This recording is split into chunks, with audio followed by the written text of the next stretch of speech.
Once I could get past the rampant sexism that I didn't even notice at all until I was 30 years old, it was still very jarring. Because when you're raised to believe certain things and you're not educated to critically think for yourself, and I was lucky. I did not like to conform to the group. I saw myself as being a Christian from the age of 15. And I wanted to be my own kind of Christian, not just because my parents were fundamentalists or whatever. At 15, I didn't really care what my parents believed anymore. I wanted to be a Christian, just my own kind. I'm a very secular Christian. But my parents, being who they were, would not allow individuality. I mean, in my house, in my parents' house, there was no bodily autonomy. There was no individualism. You had to conform. And all my siblings, except for my older sister, who left the house with me, was thrown out of the house because they would not conform to what my parents wanted. They drove out my oldest brother for being different, even though he was the idyllic Baptist kid.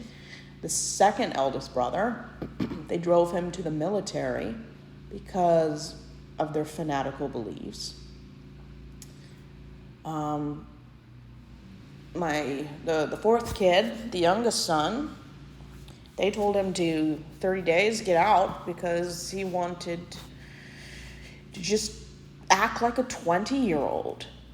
I mean, they would not let anyone do anything that didn't conform to their idyllic expectations. And for me, I'd never had a curfew because they wouldn't let me leave the house. The only time I ever left the house was for church, work.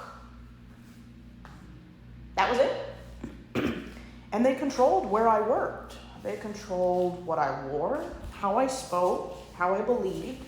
And what they taught me was so internalized by me. I can still hear them talking in my head.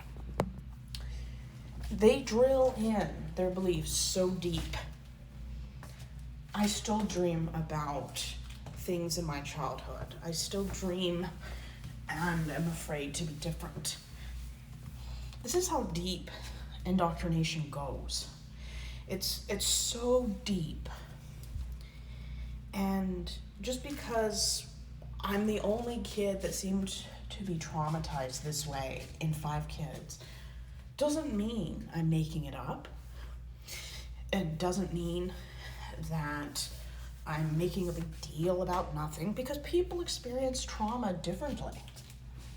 I mean, my sister, she didn't experience the forcing of conforming to the beliefs because her beliefs were basically identical to my parents. So she never felt like she was being forced into a box. She does have abuse from my mother's